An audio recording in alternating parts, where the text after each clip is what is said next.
Hoje você vai ser confrontado com uma das perguntas mais profundas que uma alma pode fazer. O que é o bem? O que é o mal? Não como simples palavras, mas como forças vivas que lutam dentro de você, agora, neste exato momento. Maíse Braga inicia esta palestra nos levando a um terreno perigoso e iluminador, porque falar de bem e mal é falar de nós mesmos. Cada pensamento, cada ação, cada desejo carrega uma escolha poderosa: aproximar-se da lei divina ou afastar-se dela. Você já sentiu aquela voz interior que te diz: isso não está certo?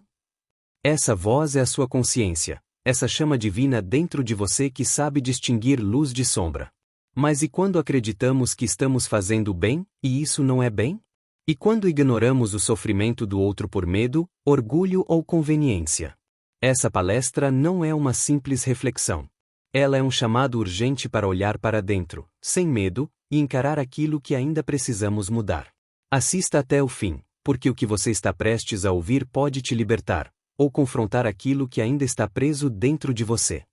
Meninos encarnados e desencarnados, que hoje os há em enorme número aqui na nossa plateia, o tema é o bem e o mal.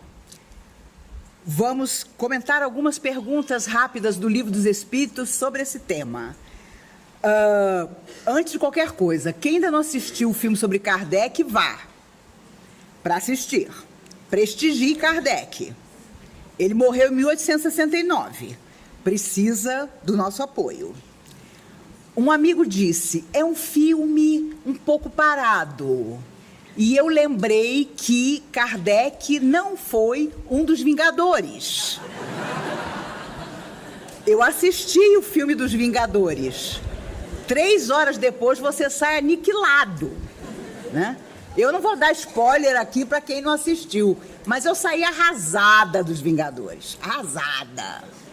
E, no entanto, saí muito bem de Kardec, porque a história, o filme, é perfeitamente fiel a tudo que aconteceu. E traz, inclusive, aspectos muito pouco conhecidos da luta de Kardec. E, principalmente, o quanto a Mélie, sua esposa, 13 anos mais velha do que ele, já era uma mulher da nossa época. Porque, mais de uma vez, por 1000 motivos, ele pensou em desistir da tarefa. E ela não deixava. Então, vocês percebem que em todas as facetas da humanidade, em todas as épocas, um homem, quando tem uma mulher ali do lado, ele se descobre. Por isso que a maioria dos homens deveria desencarnar antes das mulheres. Porque eles sozinhos são, assim, completamente hebetados. A mulher vive bem sozinha, viúva. O homem não. A maioria deles fica complicadíssimo. Tive uma amiga há muitos anos, e já está desencarnada há muitos anos. O pai e a mãe eram um exemplo para nós, que éramos meninos da época da mocidade. Porque eram aquele amor da vida toda. Meu Deus do céu! E a gente ficava pensando: meu Deus, quem morrer primeiro, o outro vai junto. Ela morre primeiro. Os dois já eram velhinhos. Ele ficou. Na hora que nós fomos ao velório dela, olhamos para ele com aquele olhar: meu Deus, coitado. Mês que vem, a gente vem no velório dele. Porque, com certeza, um não viveria sem o outro. Ela era filha única. O pai a chama 1 semana depois da morte da esposa, mãe dela, para contar que ia se casar novamente com uma namorada 18 anos mais nova que ele tinha há vários anos. Vocês imaginem para nós, que tínhamos 16, 17 anos, aquela coisa que só a juventude nos traz de sonhar, foi uma facada no peito. Nós passamos muito tempo sem acreditar que o amor existia. Essa é que é a verdade. Mas, em geral, um homem com uma grande tarefa precisa ter uma mulher ao seu lado. E claro, quando eles se apaixonaram, ele foi à casa dos pais dela e ela estava sentada ao piano tocando. Quando os dois se viram, ele, 13 anos mais novo, foi aquela faísca, aquele amor para toda a vida. E quando Kardec desencarna em 1869, de um aneurisma, que ele já tinha sido alertado pelos espíritos que tinha, ela assume o trabalho de continuar divulgando doutrina espírita em toda parte. E fez isso até a sua morte. Ela morreu velhinha, mas com certeza o coração dos dois estava entrelaçado para sempre. Na pergunta 630 do Livro dos Espíritos, Kardec perguntou: como se pode distinguir o bem do mal? E a resposta dos espíritos foi: o bem é tudo que está de acordo com a lei de Deus e o mal é tudo que dela se afasta. Assim, fazer o bem é se conformar à lei de Deus. Fazer o mal é infringir essa lei. Hoje, nós todos, aqui presentes, tanto encarnados como desencarnados, temos a perfeita noção disso. Nós sabemos muito bem quando aquilo que nós fazemos não é bom. A nossa consciência já está desperta há bastante tempo. Mas muitas vezes nós confundimos o bem. E ele vai colocar isso aqui mais para frente. Às vezes nós imaginamos que estamos fazendo bem em alguma situação, em alguma circunstância, para alguém, mas aquele bem não é um bem verdadeiro, não é um bem para aquela hora. E por isso, às vezes, vemos frustrados os nossos desejos de realizar determinadas coisas, porque ainda não é a hora daquilo vir para as nossas mãos ou possibilitarmos isso ao outro, em que haja, na ocasião, na situação, um verdadeiro benefício. Mas o mal, esse nós sabemos, porque até hoje, quando às vezes temos um dia em que nada deu certo, os nossos desejos ao final daquele dia não são os mais positivos. Quantas vezes invejamos o outro sem conhecer nada da vida dele, simplesmente porque achamos que ele tem uma vida mais fácil ou melhor que a nossa. Esquecidos de que o ensinamento do mundo espiritual é de que as dificuldades, aquilo que não acontece, aquilo que se frustra, que é o verdadeiro ensinamento que a nossa alma sempre pede para ter cada vez que mergulha na carne. Por isso, é claro que aquele que mal saiu do primeiro estágio do seu processo evolutivo e mal tem consciência, não sabe discernir o que é bom do que é mal. Mas com o passar do tempo, e para isso são as experiências milenares que nos ensinam, nós vamos percebendo claramente onde nós podemos ser bons e onde aquilo que é mal e que ainda vive dentro de nós, embora nós não admitamos, essa é que é a verdade, porque em geral nós dizemos que a doutrina espírita, ou catolicismo, ou budismo, qualquer que seja a nossa religião, já nos transformou, mas nas horas em que as provas aparecem e que é preciso demonstrar o quanto nós estamos transformados, muitas vezes o mal de ontem ainda domina o nosso espírito. E quantas milhões de pessoas chegaram à Terra com tarefas positivas e, no entanto, fracassaram. Nós mesmos, milhares de vezes, muitas e muitas encarnações, saímos sempre do mundo espiritual com a ideia de que vamos vencer, mas o fracasso surge pela nossa própria dificuldade em seguir. Porque ninguém, e aqui os espíritos dizem, ninguém vem do espaço para progredir na possibilidade de fracassar. Ninguém. Portanto, quando há o fracasso e a alma tem que retornar ao mundo espiritual para planejar tudo de novo, e aí haverá mais dificuldades, porque também não dá para todas as encarnações você viver as mesmas facilidades. A coisa vai ficando mais apertada, porque você desprezou as tarefas, desprezou as possibilidades. Então, agora fica mais difícil. E eu tenho certeza que é por isso que a humanidade hoje encarnada, e somos mais de 7 bilhões dentro de um corpo de carne, está vivendo uma época decisiva porque não dava mais para nenhum de nós deixar de encarar a si mesmo. Cada um dentro do seu universo tão particular estamos vivenciando as nossas provas, estamos vivenciando os nossos sonhos que não se realizam. E feliz de você se esse dia da frustração do seu sentimento ainda não chegou.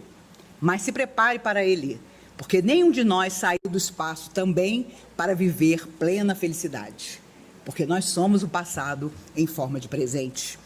Na pergunta 632, ele pergunta: o homem que é sujeito a errar não pode enganar-se na apreciação do bem e do mal e crer que faz o bem quando em realidade está fazendo mal? É sempre uma dúvida que a gente tem. Será que se eu ajudar fulano eu vou estar fazendo o bem de verdade? Será que fulano não precisa passar por essa prova? Porque nós não podemos passar por prova, mas nós adoramos ver o outro passar. Adoramos o discurso. Não, fulano, eu te entendo. Mas isto que você está atravessando é uma provação que você tem que atravessar. Mas quando chega a nossa hora, muitas vezes o berro é geral. E os espíritos responderam: Jesus vos disse, vede o que quererias que vos fizessem ou não. Tudo se resume nisso. Assim não vos enganareis. Como é que nós complicamos tanto a nossa existência eterna quando, em contato com Cristo, Ele nos disse simplesmente tudo. Amai a Deus acima de todas as coisas e ao próximo como a ti mesmo. Ele sabia o quanto nós nos gostávamos, no nosso egoísmo, na nossa vaidade. Então, Ele foi direto, na fonte. Faz ao outro o que você gostaria que o outro te fizesse. Mas nós temos critérios para o outro, muitas vezes. Eu não simpatizo muito com fulano porque ele não pensa igual a mim. E nós estamos vivendo dias em que, se você pensa diferente do outro, ai de você se você falar. Dependendo de quem é o outro, a coisa fica difícil. Eu confesso a vocês, eu faço palestra há quase 46 anos. Eu nunca recebi conselho das pessoas para ter cuidado com o que eu falo.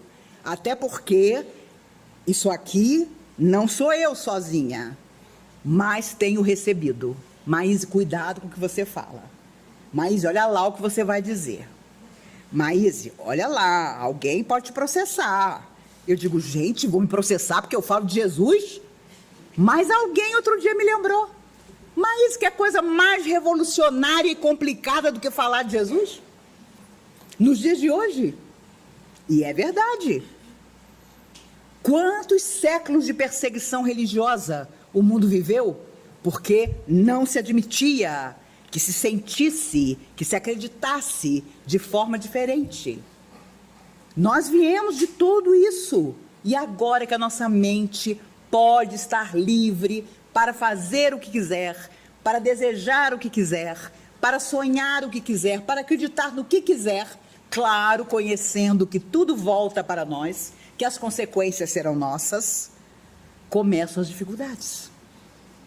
E é isso que, com certeza, a humanidade, de alguma maneira, vai tentar solucionar. Na pergunta 636, ele perguntou: o bem e o mal são absolutos para todos os homens?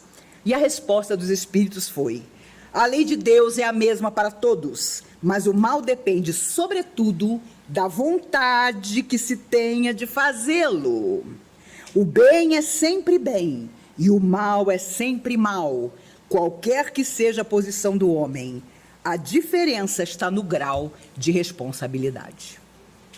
Portanto, o bem é sempre o bem, e nós o conhecemos. É quando a vida em torno de nós se torna mais positiva. É quando a nossa presença, a nossa palavra, o nosso olhar diz ao outro de esperança, de dias melhores que virão, malgrado todas as situações difíceis que nós vamos ter que encarar. Ora, ainda na década de 70 do século passado, Emmanuel dizia a Chico Xavier sobre esses tempos que nós estamos vivendo: o bem é o vencedor final, mas o mal não vai se entregar sem luta. E nós estamos vivendo exatamente esse momento. E o problema é que o bem e o mal também estão lutando dentro de nós. O homem velho precisa morrer para que o homem novo nasça. Só que a briga está grande, porque nós ainda ficamos na dúvida. Será que fulano vai passar por cima de mim? Será que eu vou deixar de ter as condições materiais que eu almejo se eu for um bobo? Se eu ceder o meu lugar? Se eu ensinar o que eu sei para os outros? As pessoas nunca estiveram tão avaras das coisas que sabem, egoístas. O velho egoísmo de todas as nossas vidas anteriores ainda está dentro de nós. E ele é a grande chaga da humanidade, como disseram os Espíritos a Kardec no Evangelho segundo o Espiritismo.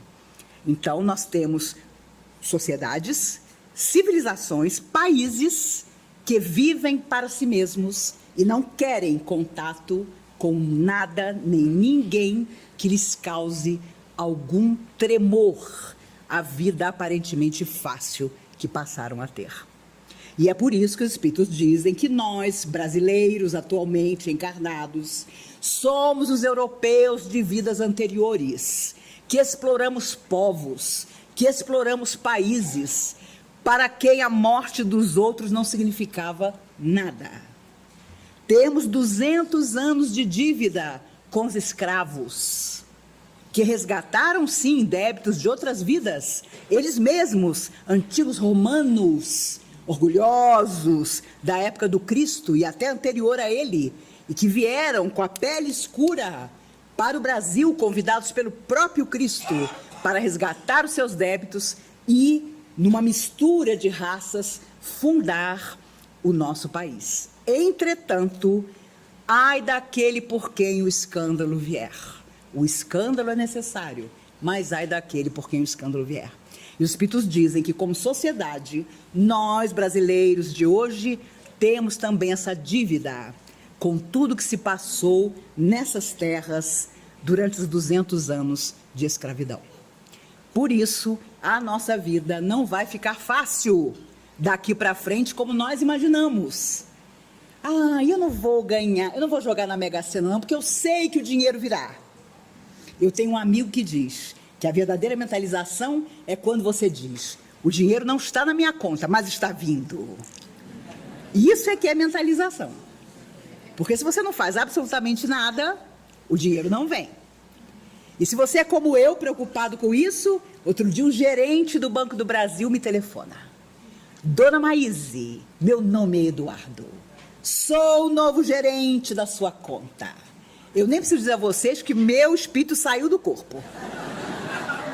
Nunca um gerente do Banco do Brasil tinha me ligado. E eu já pensei logo, fiz alguma bobagem. Nem cheque especial eu tenho, mas devo ter feito alguma besteira. E ele: não, senhora, é que estamos inaugurando uma nova fase do banco. Então, estou entrando em contato pessoalmente para dizer que qualquer coisa que a senhora precise, me procure. Eu mal consegui balbuciar obrigado. Tamanho meu choque, né? E ainda cheguei a comentar com ele: olha, meu filho, essa nova postura deve estar funcionando, porque nunca me telefonaram, nem para o bem, nem para o mal. Kardec continua perguntando a pergunta 642. Será suficiente não se fazer o mal para ser agradável a Deus e assegurar uma situação futura? E a resposta dos Espíritos foi: não, é preciso fazer o bem no limite das próprias forças, pois cada um responderá por todo o mal que tiver ocorrido por causa do bem que deixou de fazer. Aí é que complica para nós, porque não basta só não fazer o mal. O bem que nós não fizemos também doerá no nosso coração. Por isso, André Luiz, resumindo esse aspecto, dizia através de Chico: todo bem que você deixou de fazer foi um mal que você fez. Então, nós estamos geralmente atrelados à nossa omissão, à nossa covardia, à nossa conveniência. Estou com tanta preguiça. Semana que vem eu vou. Um dia eu apareço. Se recordam daquele fazendeiro rico lá de Uberaba que dizia ao Chico: Chico, um dia eu vou lá, vou te dar tanto dinheiro que suas crianças não vão precisar mais pedir para mais ninguém. Ele morreu.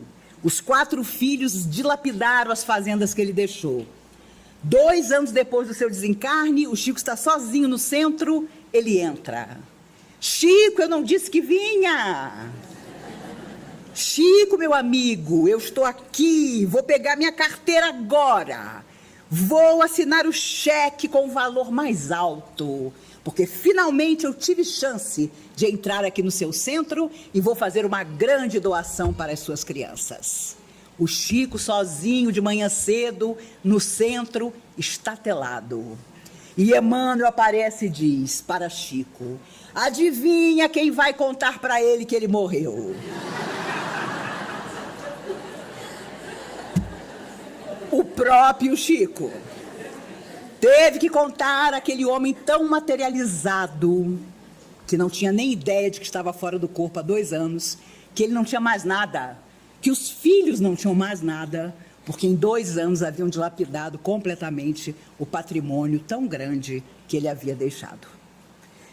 Há muitos anos atrás, na década de 70, um rapaz comunicou-se aqui num tratamento e contou que ele morava em Brasília e tinha uma moto. E ele, toda vez que passava aqui em frente à comunhão, em alta velocidade, de madrugada, dizia: meu Deus, eu tenho curiosidade de entrar nessa casa. Um dia eu entro. Não deu tempo. Ele morreu num acidente com a moto e veio ser socorrido aqui num grupo de trabalho.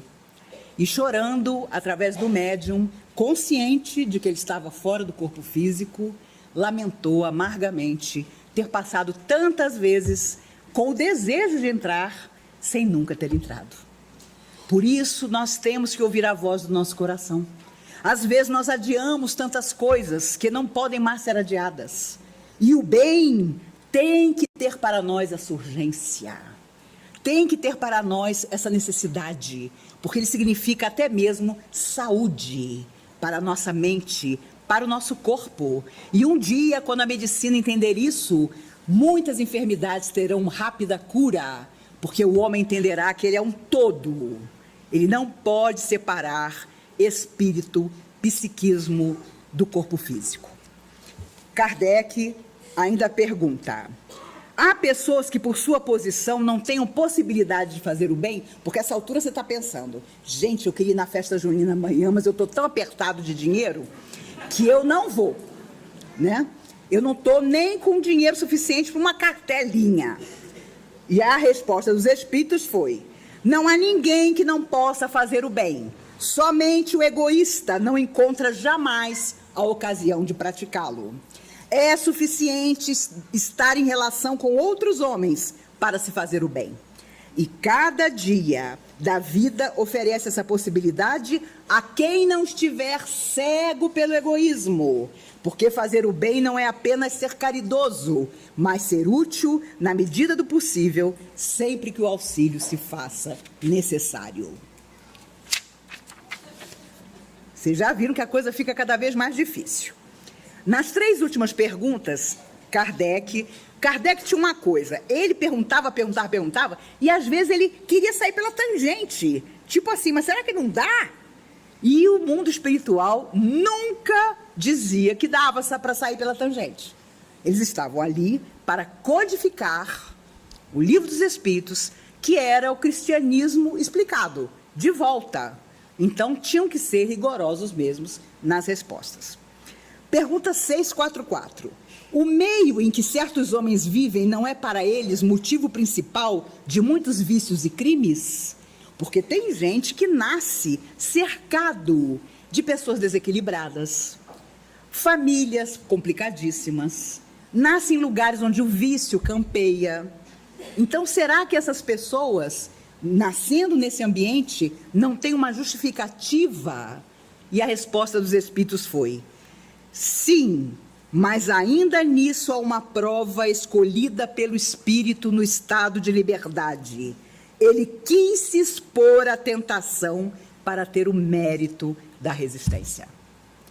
Nós somos tão danados que no mundo espiritual a gente diz: eu quero nascer num meio que seja completamente aversivo. Eu quero ter um pai e uma mãe que não me entendam, que não tenham condições morais de me ensinar. porque são resgates de outras existências. Ou então, eu quero pais indiferentes à minha sorte, ao meu futuro, à minha educação. Porque nós achamos, fora da matéria, que nós vamos ter força para, mesmo que tudo esteja contra nós, sairmos daquela situação.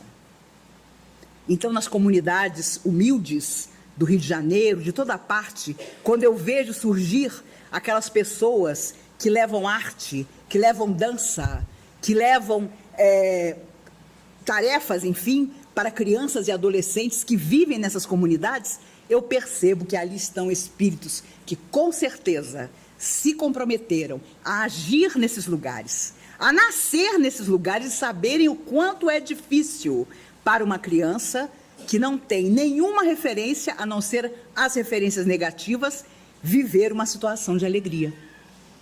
Então, meu Deus do céu, por isso existiram sempre as organizações que juntam essas pessoas para que mais e mais crianças e adolescentes, desde muito cedo, possam ser envolvidos na beleza, no que é positivo, no que é superação, no que é vencer. O esporte tem muito a ver com isso. Quantas pessoas eu conheci que nasceram em situação completamente terrível e que, através do judô, por exemplo, se tornaram um exemplo para outras pessoas que vieram depois deles. Mas parece que há um enorme interesse sempre da alma humana em ignorar tudo isso, em achar que isso não tem valor. E se nós pudermos, só nós, fazer alguma coisa, façamos. Porque, com certeza, nós vamos nos enamorar da beleza que é você poder proporcionar às pessoas que têm menos do que você, principalmente menos oportunidade e exemplo, uma vida completamente diferente. Na penúltima questão, 645. Quando o homem está mergulhado na atmosfera do vício, o mal não se torna para ele um arrastamento quase irresistível? E a resposta foi: arrastamento, sim. Irresistível, não. Não, porque no meio dessa atmosfera dos vícios podem se encontrar grandes virtudes. São espíritos que tiveram a força de resistir e que tiveram, ao mesmo tempo, a missão de exercer uma boa influência sobre os seus semelhantes. Aquilo que a gente estava comentando. E a última, a 646. O mérito do bem que se faz está subordinado a certas condições, ou seja, há diferentes graus no mérito do bem? E a resposta foi: o mérito do bem está na dificuldade. Não há nenhum mérito em fazê-lo sem penas e quando nada custa. Deus leva mais em conta o pobre que reparte o seu único pedaço de pão que o rico que só dá do seu supérfluo. Jesus já o disse a propósito do óbolo da viúva. Então, se você quiser que tenha merecimento o pão que você vai dar, coma até a última fatia o seu pacote. E a última fatia você dá para alguém. Porque vocês já viram que quando nós damos daquilo que não vai fazer falta, o mérito é menor. Quando aquilo não vai absolutamente... Nós não vamos nem lembrar que aquilo estava na nossa casa, no nosso armário, na nossa vida. Portanto, com certeza, já devia ter seguido em frente, seja o que for, há muito tempo. E por isso voltamos ao egoísmo. Quando você ainda tem egoísmo no seu coração, você sempre acha que aquela calça comprida, que já praticamente está desencarnada, não vai para uma pessoa que precise mais. Você já começa a mentalizar que você vai cortar as pernas e vai fazer uma bermuda. Conheci muita gente assim. Falo porque conheci. Ah, não. Essa roupa já tem uns 2 anos que não me cabe, mas agora vai caber. Eu sinto que agora eu vou fazer a dieta definitiva e ela está lá 2 anos pendurada, mas agora ela cabe. Aquele cobertor, o famoso sapeca neguinho, é o que você vai doar. Quando você coloca ele assim, você vê do outro lado. É o cobertor favorito de doação para crianças, para adolescentes que dormem na rua, porque o nosso cobertor, o nosso travesseiro de penas de ganso, só nós merecemos usar. E isso eu estou falando de tolices, porque se formos aprofundar, nós vamos ver que ainda temos um longo caminho pela frente. Mas o mais importante de tudo isso é que nós já sabemos o que é bem, o que é mal, quanto tempo vai levar, nós já temos uma ideia. Somos almas que viemos de tanto tempo. Eu me recordo uma vez, Dr. Bezerra de Menezes, numa reunião nessa casa, incorporado em Dona Irene Carvalho, e nós conversávamos, e cada um de nós fazendo uma aposta. Eu acho que eu estou na Terra desde a época de Jesus. Eu acho que eu estou na Terra desde a Revolução Francesa. Eu acho que eu estou na Terra desde a independência dos Estados Unidos.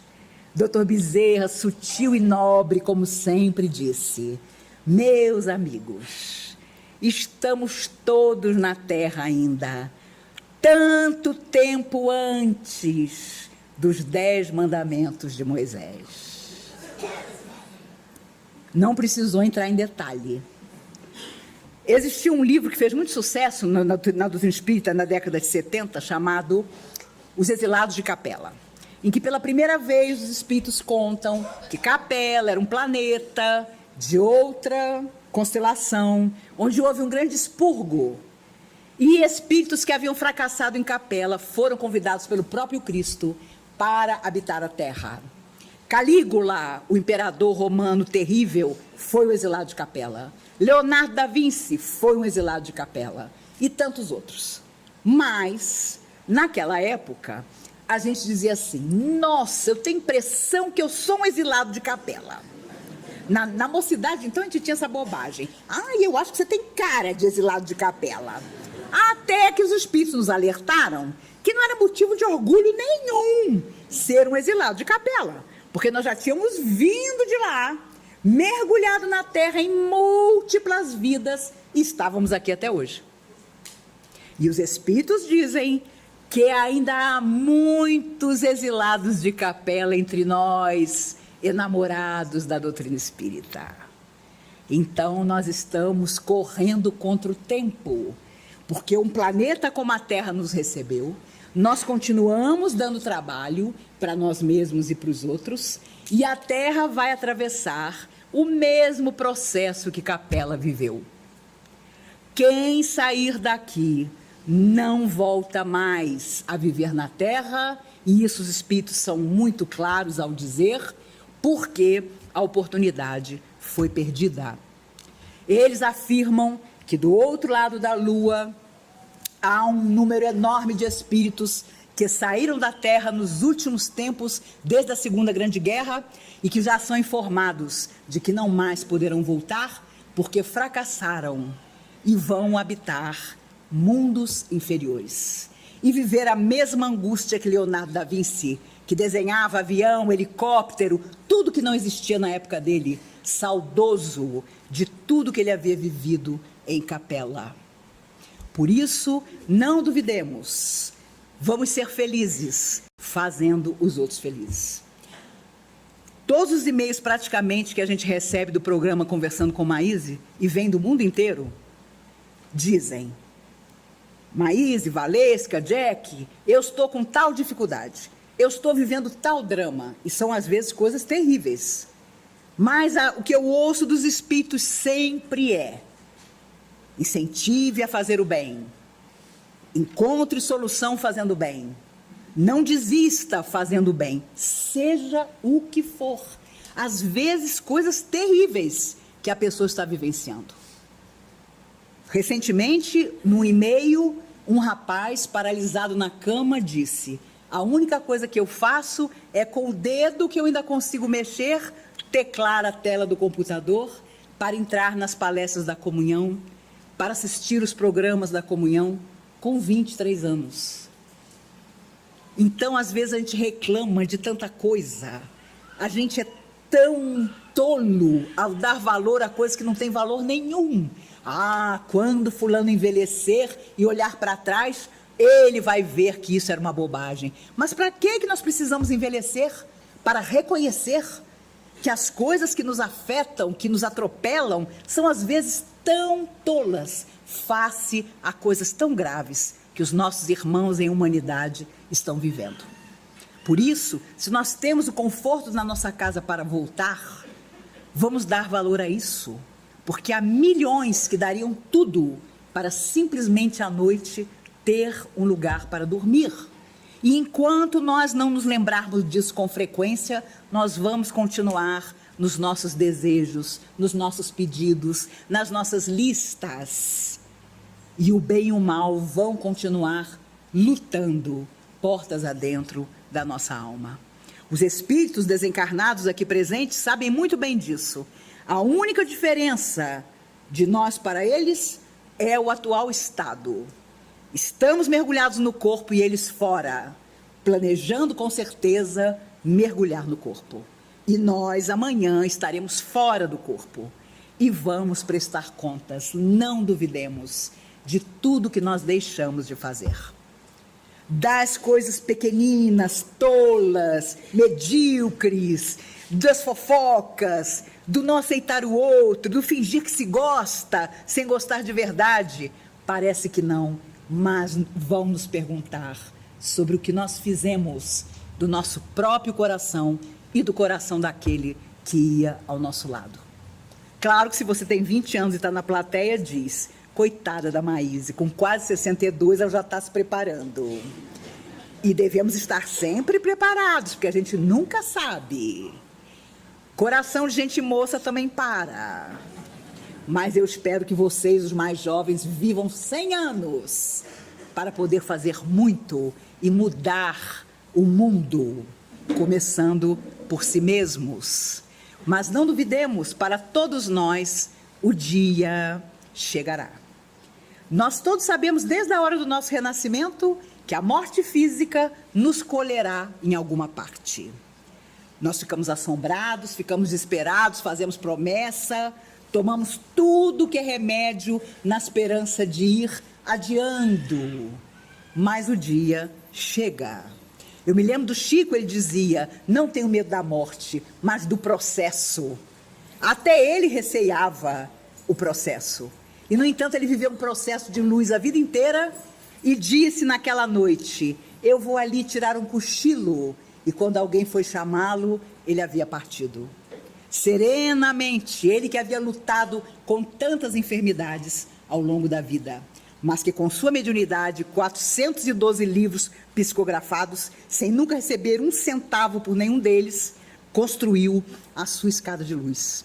Ele e tantos missionários que Deus manda de vez em quando para nos lembrar de que é possível. Nós não fazemos porque não queremos, porque nossa alma ainda tão cheia de conveniências, por mais que afirme ter fé, ainda não tem a fé transformadora. Porque no dia que tivermos, ela transformará principalmente a nós.